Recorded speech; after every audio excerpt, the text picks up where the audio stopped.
I never used to believe in the stories the old timers at the transit depot told me. But after what happened to me on Route 9, I completely understand why they looked at me the way they did.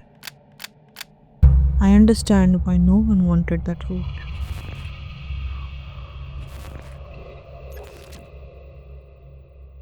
Welcome to Dark Time Stories. Tonight, we are boarding the last bus route of the evening, but this isn't a normal commute, and the stops ahead aren't on any map. Rain is hitting the glass, the streets are empty, and it's time to begin. This happened about 6 years ago. I was 24 at the time, completely broke and desperate for a steady income. I had just moved to a smaller rural country state in New York, right near the Appalachian foothills. The town itself was surrounded by dense, heavy woods and steep valleys that got completely cut off from the world whenever a bad storm rolled in. One afternoon, I walked in the main transit office to check the job board. There was a listing for a late night rural circuit, specifically Route 9. The older drivers called it the last leg. What caught my eye immediately was the pay.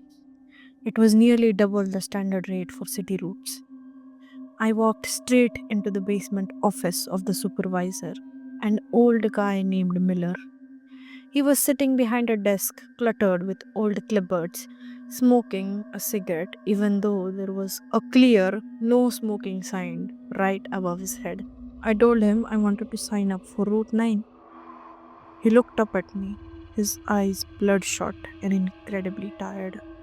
He stared at me for a long, uncomfortable moment before sliding a stack of paperwork across the desk. You are sure about this?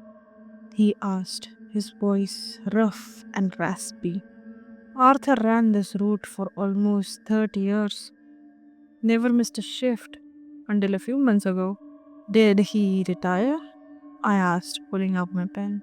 Natural causes, Miller said, looking away from me and focused aggressively on his coffee cup. Heart just gave out on him. Found him parked at the final turnaround in the middle of the night, just sitting there.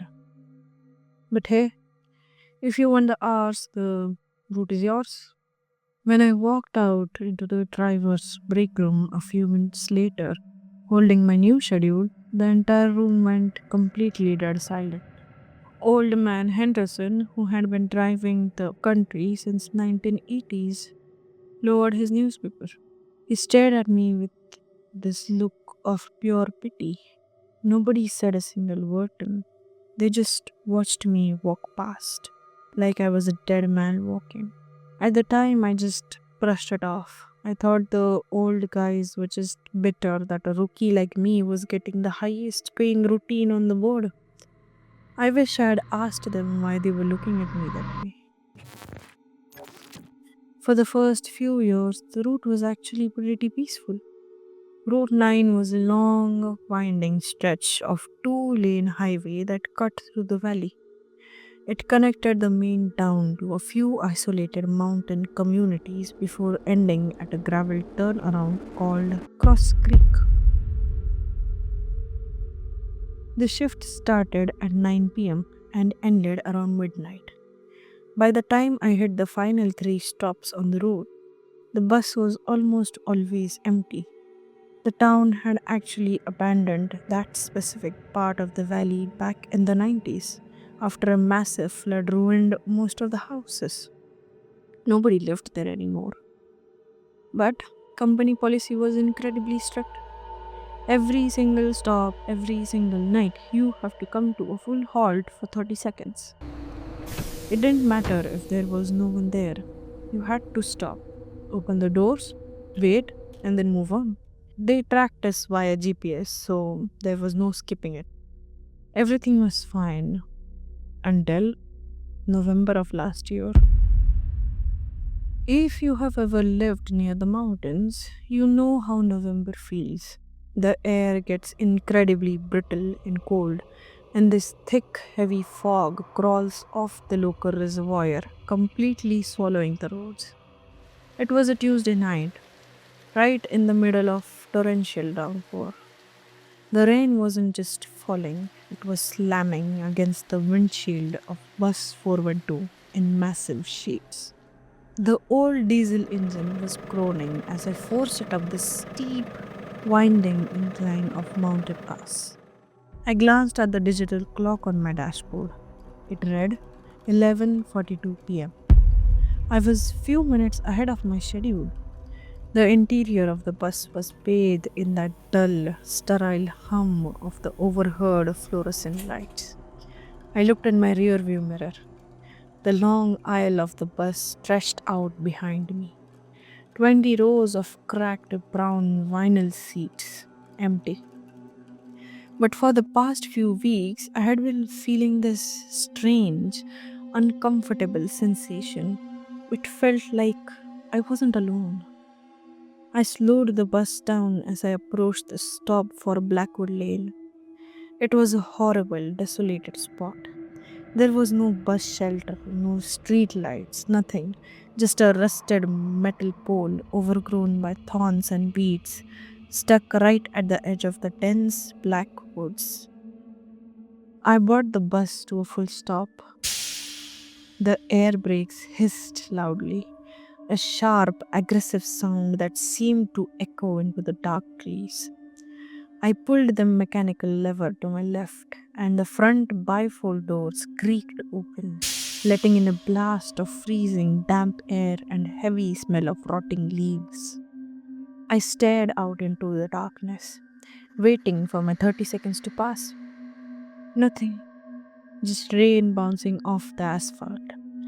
I started counting in my head. 1, 2, 3.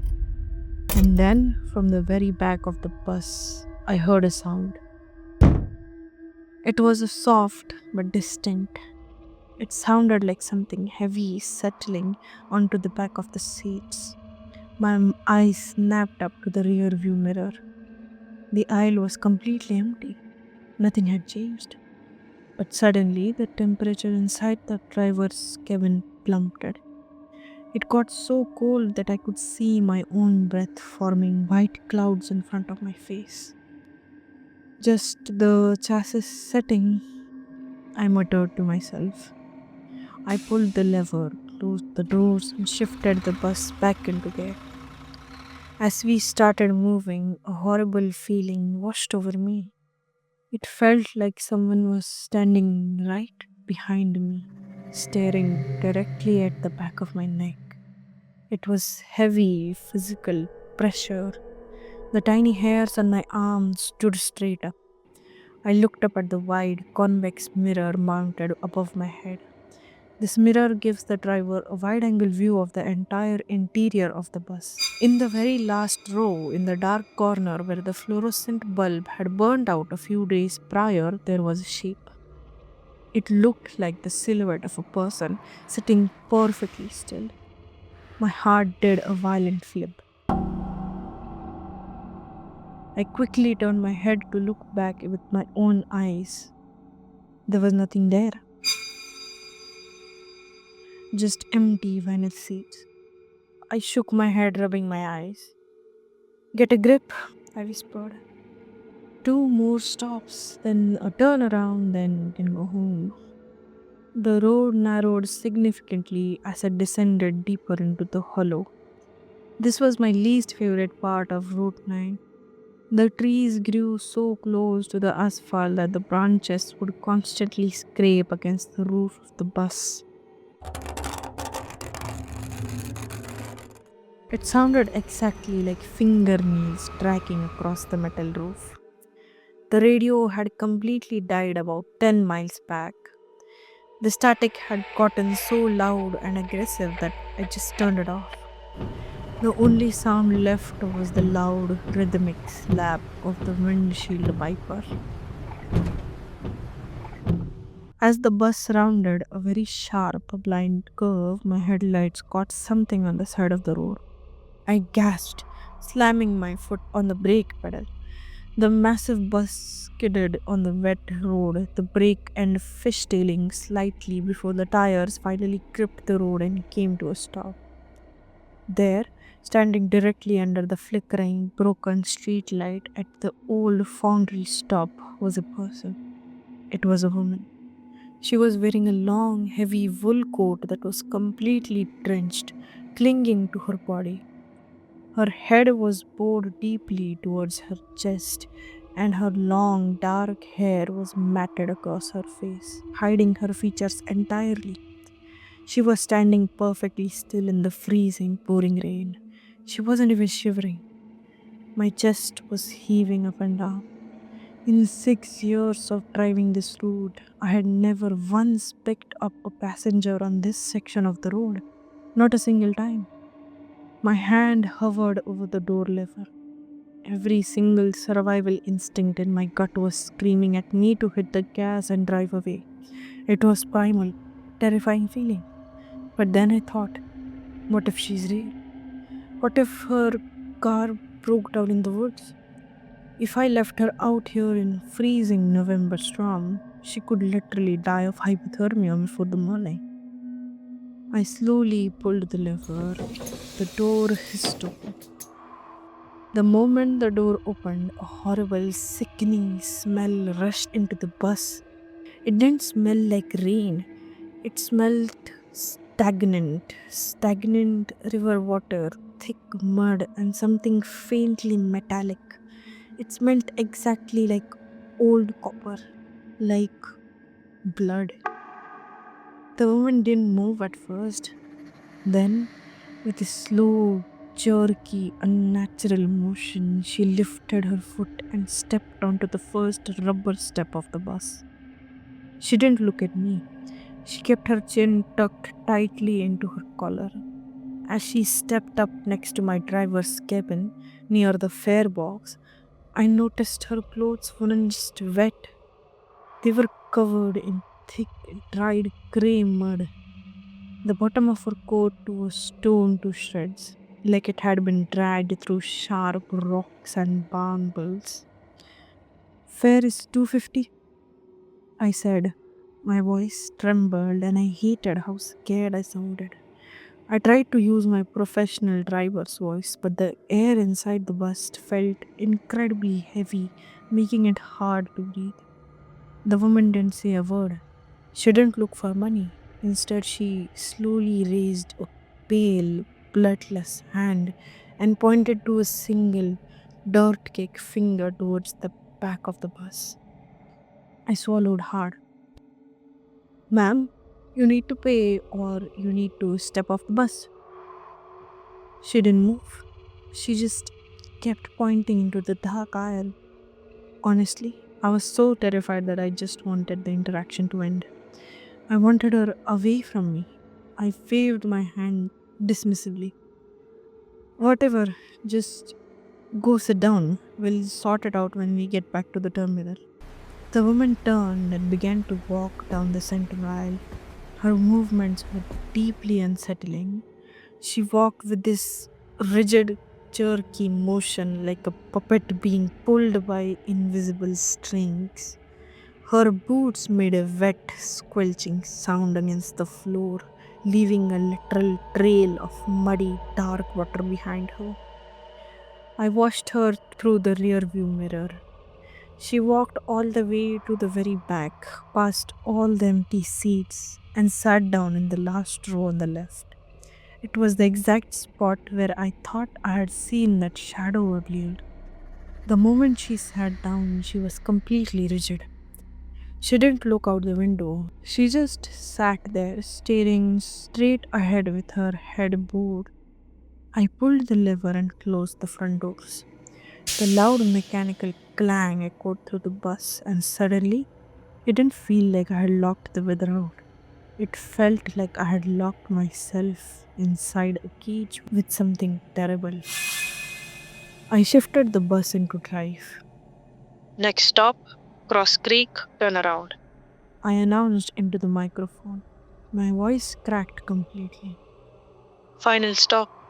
The drive to the turnaround was only supposed to take about 10 minutes, but it felt like an eternity.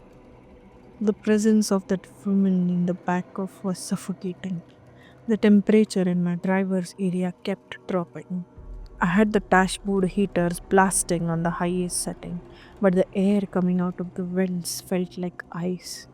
My fingers were growing numb against the steering wheel. I forced myself to keep my eyes glued on the dark road ahead.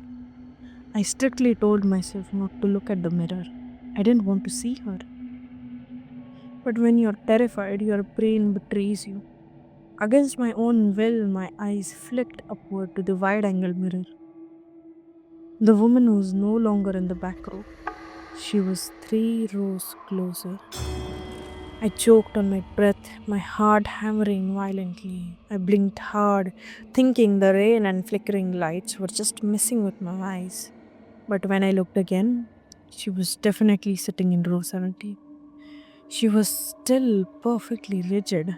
She had her head bowed, but she had moved silently without making a single sound over the loud roaring of the diesel engine.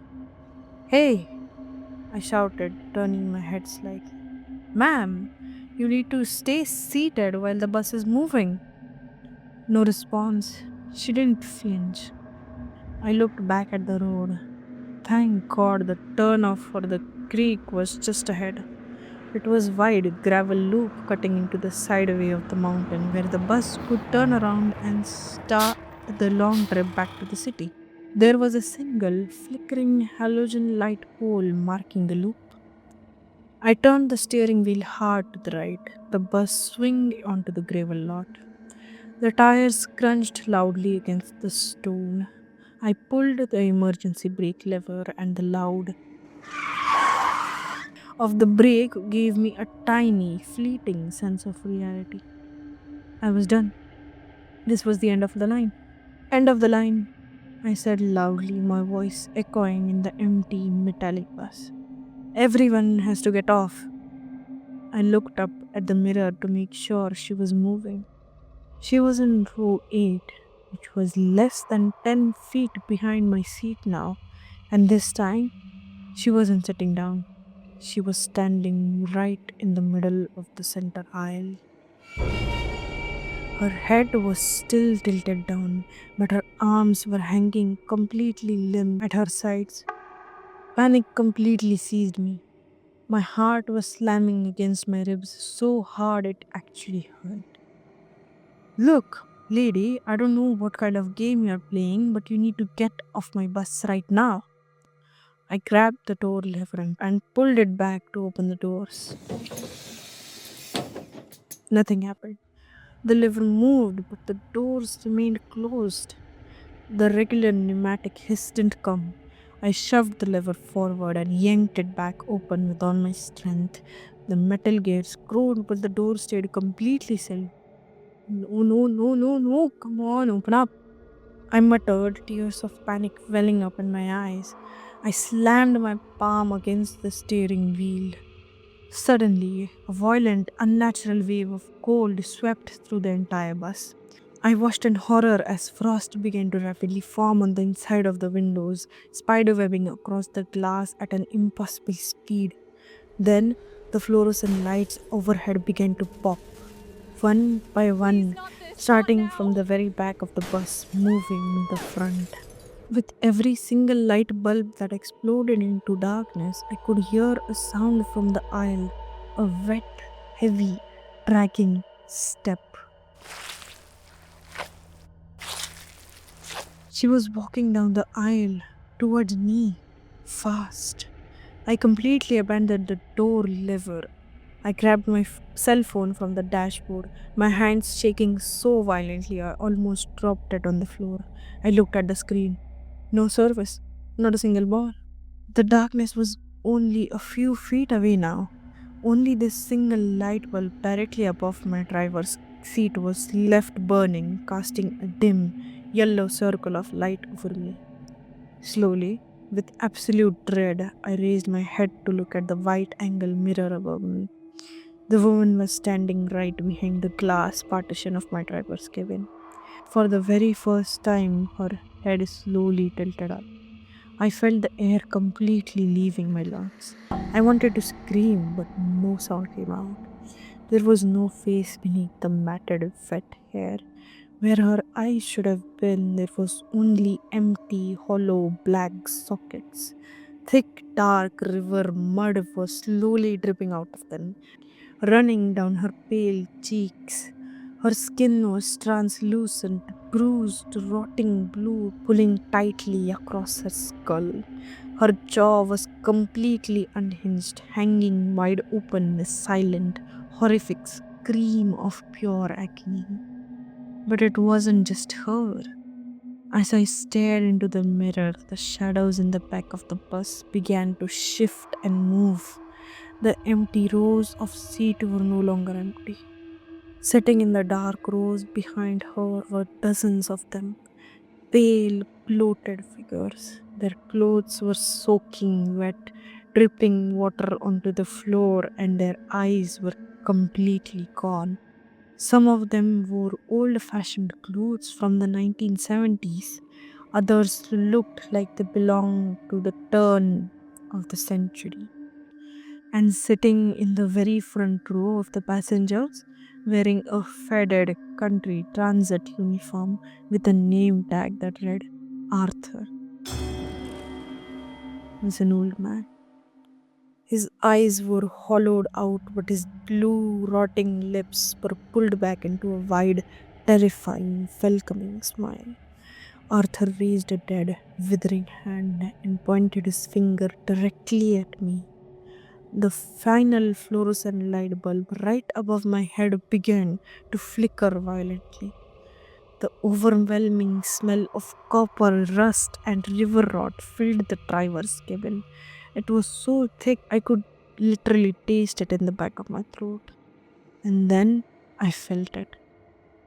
A freezing, mud-caked hand gently rested upon my right shoulder. A voice sounded like water rushing into a pane of drowned lungs, whispered directly in my ears. We have been waiting for the new driver. The light went out. The next morning, the storm had finally passed, leaving behind a grey, foggy dawn. A standard transit authority patrol vehicle pulled into the gravel lot at the Cross Creek turnaround. The supervisor, Miller, climbed out of the truck, holding a steaming paper cup of coffee. He walked slowly toward bus 412, which was still sitting idly in the middle of the lot, its engine purring softly. The windows of the bus were completely fogged over from inside, making it impossible to see through the glass. Miller let out a long, heavy, tired sigh. He walked up to the side and knocked loudly on the driver's window. Marcus, you in there, kid? You missed your midnight check in. There was no answer.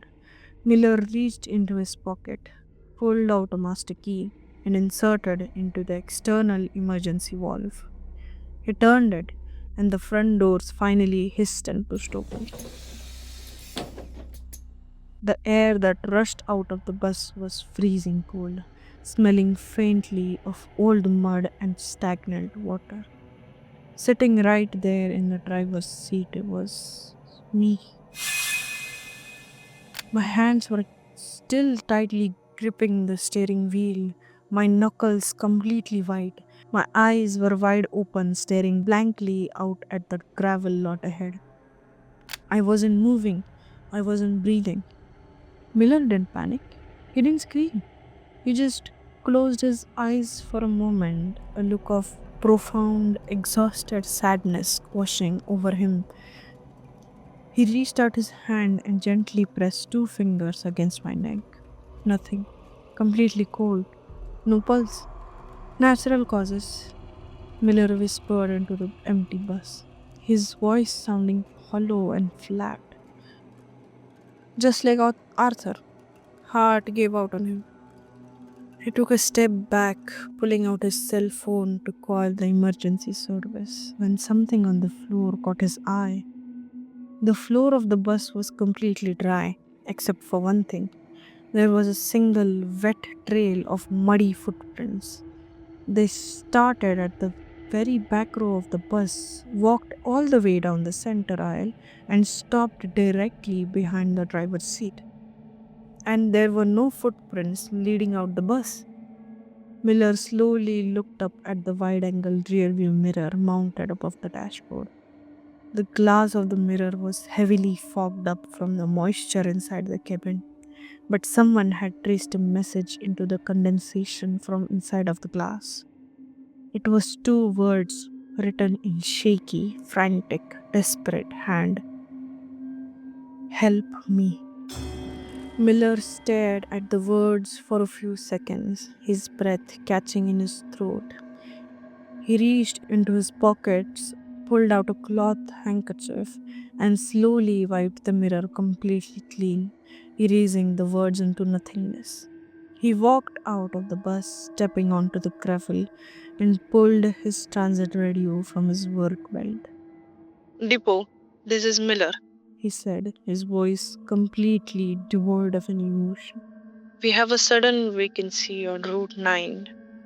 Post the job listing on the board today and make sure to double the standard rate.